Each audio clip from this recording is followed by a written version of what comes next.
to Mock the Week. I'm Dara O'Brien. The year's only just underway, but already a number of politicians are in trouble. Charles Kennedy was forced to resign after admitting he has a drink problem. Last April, Kennedy was apparently so drunk that on several occasions he was seen stopping passers-by in the street and claiming that the Lib Dems could win the election. Kennedy admits that he now looks back and cringes with shame. Imagine how he'd feel when he finally sobers up and realises he was leader of the Liberal Democrats. Education Secretary Ruth Kelly is under fire for allowing sex offenders to become teachers. This must be a modern phenomenon. I never had any problems when I was at school with our music teacher, Father Glitter. George Galloway entered the Big Brother house and caused uproar when he pretended to be a cat. Galloway told his fellow contestants, 1.5 billion Muslims know who I am. Yes, in the most remote fishing villages of Indonesia, they're all saying, look, it's that twat of Big Brother. Meanwhile, the trial of Abu Hamza finally began. It took the police 18 months to find enough evidence to build a case, although 17 of those months were spent looking for fingerprints. Joining me tonight to work their way through a series of satirical games are 6 of the country's finest comedy performers. John Oliver, Rory Bremner and Andy Parsons, Frankie Boyle, Hugh Dennis and Joe Brand. Welcome to you all. Let's kick off with a game called If This Is the Answer, What Is the Question? On the board are 6 categories in relation to current events. For each category, I read out an answer and the players have to guess what the question might be. John, let's start with you. Do you want to choose? Yeah, I'll take media. OK. Media. The answer is a vampire, a lab assistant and a cat. What is the question? Here's the question. After what book did most people agree that C.S. Lewis had lost it? Is it... What do Bananarama look like now?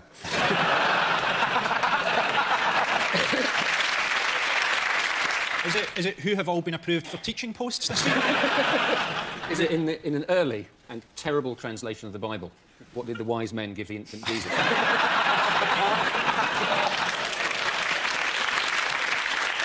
Was it Harry's 3 original choices before he plumped for a Nazi uniform? How are Turkey planning to combat bird flu? Who responded to Anne Widdecombe's Lonely Hearts ad? What were the 3 disguises of the less successful News of the World undercover reporters? No, but there were disguises.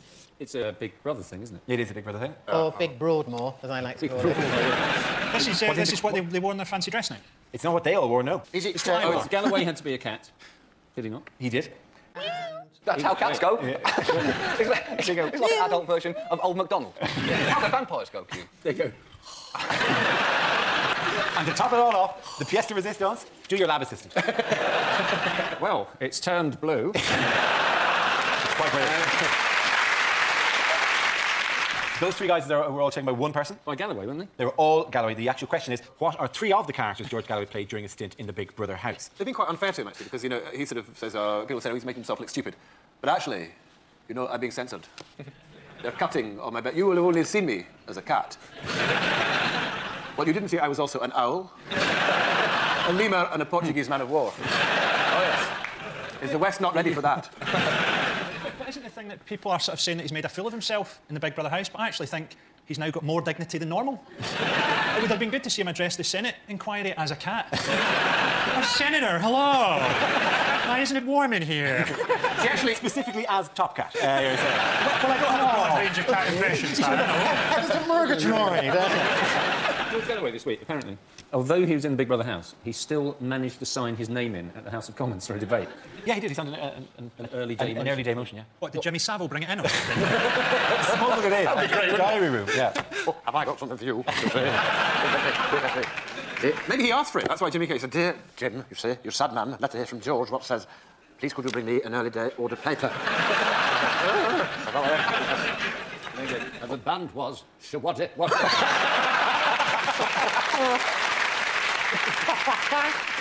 You're right, it is just mad people they have in the house now. It is just lunatics. See, I suspect they're not actually going to vote people out anymore. They're going to let them out under licence from the Home Office. How long would it take before they just killed each other and started electing a leader and developed their own society within the house? Well, no, you're talking about the Liberal Democrats now. I think that's what the Liberal Democrats should do anyway. I think they should actually hold the thing. Because, I mean, the candidates, half the candidates I haven't heard of, I mean, they make the celebrities in the Big Brother house look like celebrities. Of course, Michael Barrymore's there going to say, oh, you can call me a lousy entertainer, but you can't call me a killer. Somebody died whilst he was hosting a party in his own house. He is definitely a lousy entertainer. When accused of dealing in Iraqi oil, Galloway famously told his Senate committee that he'd never even seen a barrel, owned one, bought one or sold one, although he has been scraping the bottom of one for quite a while now. The live feed from the Big Brother house operates on a 15-minute delay, which led to confusion when Jimmy Savile came in, as he operates on a 30-year delay. Didn't know who won the very first game of the very first show. What the hell? I'll give points to both of you. Give them all a round of applause, ladies and gentlemen. The next round is called Between the Lines. Rory and Hugh, can you make your way to our Mock the Week press pit, please? In this round, one player takes the role of a famous person making a speech, while the other says what they really mean. Rory, you are the former Lib Dem leader Charles Kennedy giving his resignation speech. Hello. Goodbye. Can I first of all say how good it is to see so many of you here today? I can't see any of you here today. But I think it's a great thing that so many of you come here on such an important occasion. You bastards. As you know, I've got a few things I'd like to get off my chest. My name is Charles, and I am an alcoholic. As I've said before, we've had a great year, and I think we've now got as many as 62 Liberal Democrat MPs. It's probably 31, and I'm seeing double. And that's why I've taken the very difficult decision that I should go. That is why they have taken the very difficult decision that I should go. Having said that, I think it's very important that the decision as to a future leader should go to as many people as possible in the wider party. Stop Ming. Stop Ming! Well, having said that, I think any of the candidates would make an excellent leader. Stop Ming! In conclusion, could I just say I think the Liberal Democrats are in a healthy state. I think we can go on, place ourselves strategically in a good position and go on from strength to strength and learn from this. I love you. Well done, Jimbo. Well done. Points go to Rory there. Now we play a round called Stand-Up Sit-Downs for John, Joe, Andy and Frankie. If you could make your way to the performance area, please. This is a stand-up challenge based on this random news generator which contains 4 newsworthy topics. You spin the wheel, and when it stops, anyone can step forward and try to make us laugh about the subject it's landed on. If I judge that the player's got a big enough laugh, he or she is safe and gets to sit down again. The first team of all his players sitting down at the desk wins the round. OK, here we go. OK, the subject is alternative energy sources. Who's going to come in? John. Despite what the government say, we do not need nuclear power in Britain. There are many great new alternative energies out there. Much of the Middle East is currently able to harness the power generated by hating America. Every flag burnt there is now hooked up to an enormous generator which can power a fridge in Tehran for a week. And this is renewable energy, because America have pledged under Kyoto to produce a new flag for every one burnt. So, in winding the entire planet up, they are in fact pioneers in easing our reliance on fossil fuels. And we've got to do something. Britain is now so terrified of any rise in petrol prices that people in Britain have been seen at recent oil slicks wedging seagulls directly into their petrol tanks, screaming, "I've got to get to work, keep still and tuck your wings in." Well done, John. Please, sit down. Right, let's spin the wheel again. OK, the subject is the unfit society. Who's going to come in?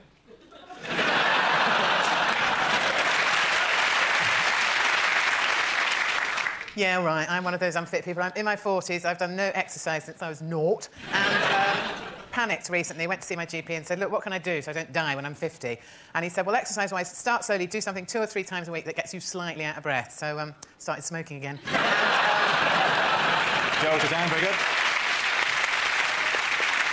OK, Frankie and Andy, you're going to go head-to-head on this topic. Let's spin the wheel again. OK, it's the war on terror. Who wants to go first? Andy?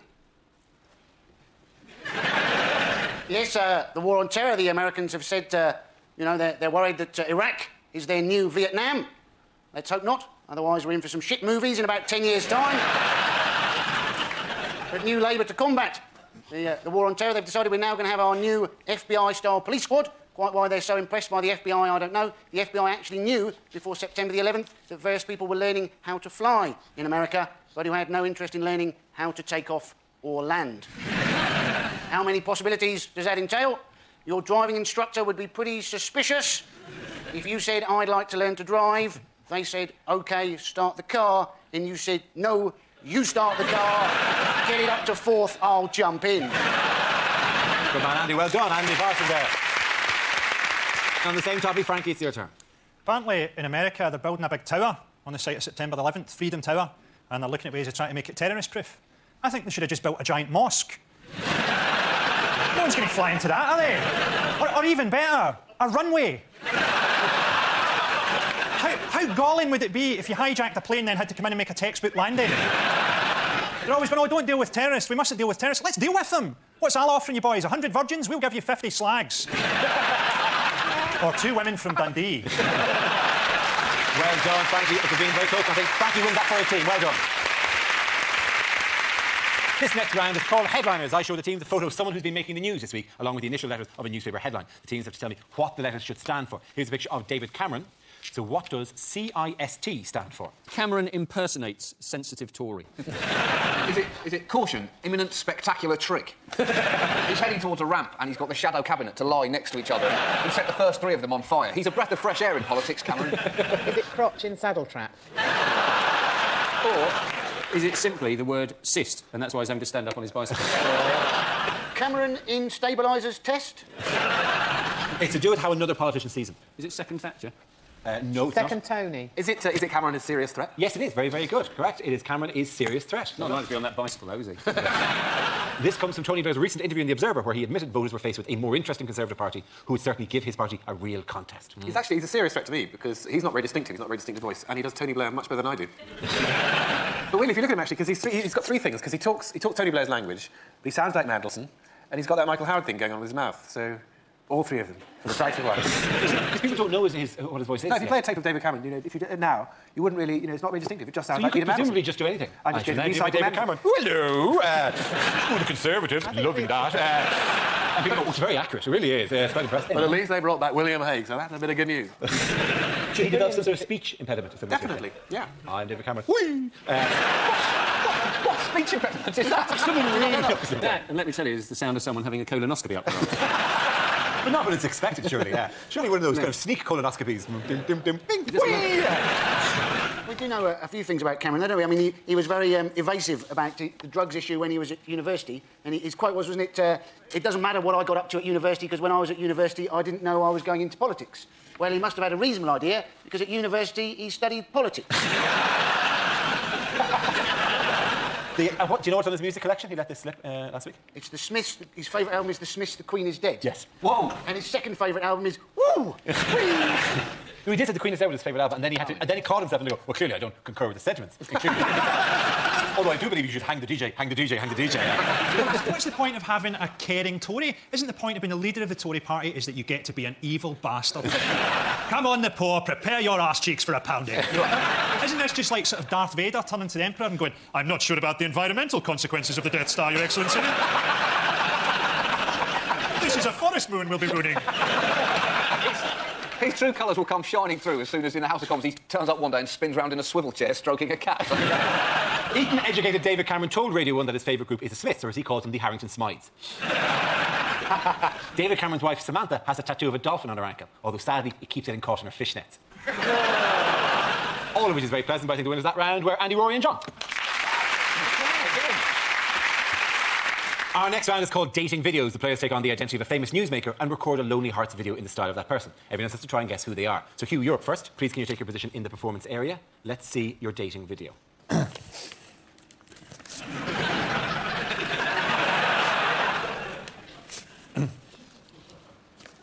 Hi. I've got a confession to make. I've been looking for a man for a while now, but you know how it is. There's no way I can keep that up. I've been looking for a man for some time now, but you know how it is. There's always something wrong. Everyone I pick seems to be on the sex offenders register. I've got to go now. I'm giving a job interview to Dara's old teacher, Father Glitter. Give me a ring sometime. From next week, I'll probably be at my home number. Any guesses who it is? Is it Dame Margot Fontaine? It started out as Margot Fontaine, yes. Ruth Kelly? It's Ruth Kelly, all right. Well done, Ruth Kelly. Hugh, come back here. Yes, it was Education Secretary Ruth Kelly. The Department of Education's list of sex offenders is known as List 99, so-called, because everyone on it is a stranger who's offered children an ice cream in the last 3 years. To be fair to those teachers, it's sometimes not easy to tell if some of the girls are over 16. Here's a clue. They're in your class. Ruth Kelly said that she wanted to give this group of people the benefit of the doubt. She seems to be mistaking this sex offenders register with the offside rule. Level is on. It's unfair, though, isn't it? Because let's be honest, a lot of teachers look like paedophiles. I mean, if it's for the geography department, it's going to be really hard to tell. Apparently, you're not supposed to do it by how they look. It's what they feel, isn't it? Yeah. It'd be creepy, though, wouldn't it, getting your homework back and they've drawn a cock on it? Take it from someone, I'm in Ireland, all we did was move them to another parish and life went on. Worked for 40 years at least, that's it. Well, talking of Gary Glitter, of course, he was a man who got caught, didn't he? Because he took his computer to have it mended back at PC World.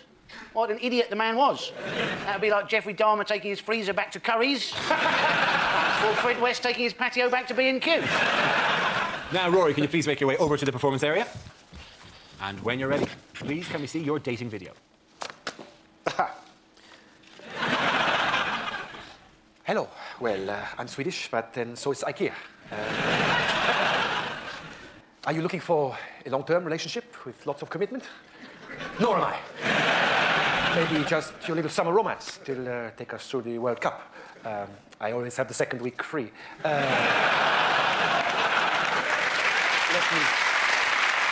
Let me tell you a little bit about myself. You can read the rest in papers. I work hard, I play hard, I like to try out new people in different positions. In the evening, I like to curl up with a nice Italian, and I think I could manage you as well. Any guesses there? Could it be Sven-Göran Eriksson? Congratulations, Rory, sit down.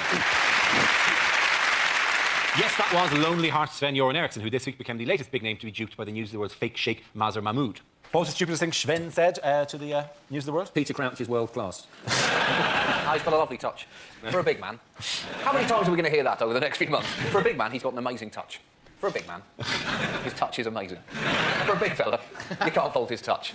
I'm just speaking as a 6'4" man here. That we all get slightly retarded over 6'2", and you tend to go, "Ooh, it's a bit high." Thump.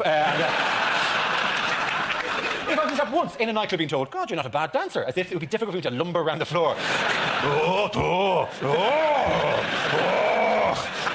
Rhythm makes me move. Well, that's because you have a light touch for a big man, see? Curses, you've thrown it back at me again. What the hell were the News of the World up to? Trying to muck up our chances before the World Cup? Don't try and do a sting on the England manager. Do a sting on the Brazilian manager and do it on the day the World Cup starts. According to The Sun, Sven said about Wayne Rooney, he's just a poor boy from a poor family. He moved on to say, Mamma mia, let me go. To which an FA spokesman replied, to Villa, no, we will not let you go. Sven also said he could get David Beckham to come and live in Birmingham. Mind you, David thinks Birmingham is in Spain because they have a bull ring there. Well, for that, my friend, the winners of this round are clearly Frankie, Hugh and Joe. Now we come to our final quick-fire round called Scenes We'd Like to See. This is for everyone, so if you can make your way over to the performance area, I call out ideas for scenarios we'd love to see, and the performers come back in with their suggestions. And in the week that Prince William started at Sandhurst, the first subject is the wrong thing to say on your first day in the army. You guys look great. When they said it was going to be just like the movies, I didn't realise they meant Brokeback Mountain. This room's great. Where are the rest of you sleeping? I beg your pardon. Drop and give me 20, please. You will get nothing by shouting. Can I have a cuddle? This is just one weekend a month, right? So does Teddy get his own bunk? If you play your cards right, you might be able to stand outside one of Grandma's palaces. OK,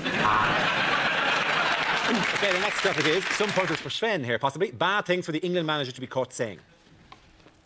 Can you just explain the offside rule again to me? Well, the thing about Crouch is that he's got a very light touch for a big man. Wayne Rooney may be ugly, but when he holds me in his arms, I feel safe. I want you to go out there and give it your best for the full 60 minutes. I've just named the side I think can win the World Cup. It's Brazil. Sweden! OK, the next topic is ill-advised things for a Lib Dem leadership candidate to say. Hello, I'm Charles Kennedy. Let me reassure all of you, the only skeletons that I have in my closet are the skeletons of the 2 people that I killed on a skiing holiday over 15 years ago. It's Mingus.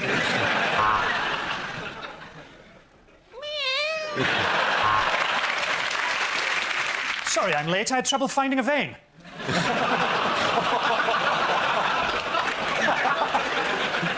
As the Son of God. I I'll tell you the best thing about being a Liberal Democrat. The bitches. Oh, what's the point? And on that, ladies and gentlemen, a round of applause for all the people. Andy is the winner there. That's the end of the show. This week's winners are Andy, Rory and John.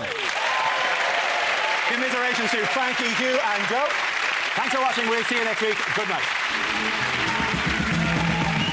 And Dara O'Brien's got a new series of The Last Laugh tomorrow at 11:10 on BBC Three.